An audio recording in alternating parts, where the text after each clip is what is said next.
മണ്ഡലകാലം ആരംഭിക്കാനിരിക്കെ കൊല്ലം പുനലൂരിലെ ഇടത്താവളമായ mini പമ്പയിലെ അനധികൃത കയ്യേറ്റത്തിനെതിരെ ബിജെപിയുടെ പ്രതിഷേധം.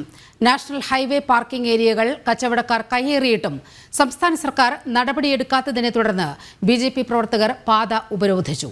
സംസ്ഥാന സർക്കാരിന്റെ നിയന്ത്രണത്തിലുള്ള കൊല്ലം കോട്ടവാസൽ പാതയുടെ മേൽനോട്ടം വഹിക്കുന്ന ഉദ്യോഗസ്ഥർക്ക് പരാതി നൽകിയിട്ടും ഇതുവരെ നടപടിയുണ്ടായിട്ടില്ല.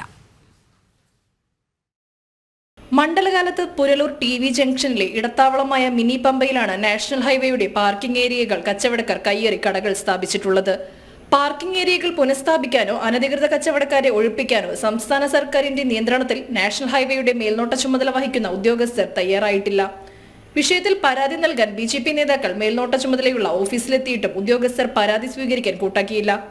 തുടർന്ന് ബിജെപി മണ്ഡലം പ്രസിഡന്റിന്റെ നേതൃത്വത്തിൽ ഓഫീസിലെ പ്രതിഷേധത്തിന് പിന്നാലെ പ്രവർത്തകർ ഹൈവേ ഉപരോധിക്കുകയായിരുന്നു.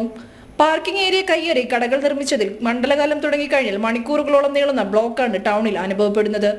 പുനലൂർ നഗരസഭാ സെക്രട്ടറിയുടെയും നഗരസഭാ ഭരണസമിതിയുടെയും അനുമതിയോടെയാണ് ഇത്തരക്കാർ നാഷണൽ ഹൈവേ കയ്യേറുന്നതെന്ന് ബിജെപി മണ്ഡലം പ്രസിഡന്റ് രഞ്ജിത്ത് പരവട്ടത്ത് പറഞ്ഞു.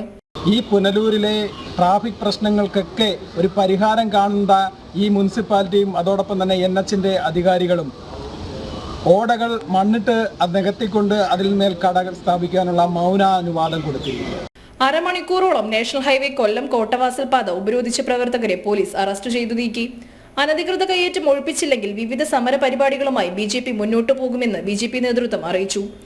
ബിജെപി ഏരിയ പ്രസിഡന്റുമാരായ അനീഷ് അഷ്ടമംഗലം, വത്സല ദിനേശൻ, യുവമോർച്ച പുനലൂർ മണ്ഡലം പ്രസിഡന്റ് സുബീഷ് സുരേന്ദ്രൻ, കർഷക മോർച്ച കൊല്ലം ജില്ലാ സെക്രട്ടറി ഇടമൺ റെജി, ബിജെപി പുനലൂർ മണ്ഡലം സെക്രട്ടറി പ്രിൻ പ്രസാദ് തുടങ്ങിയവർ നേതൃത്വം നൽകി.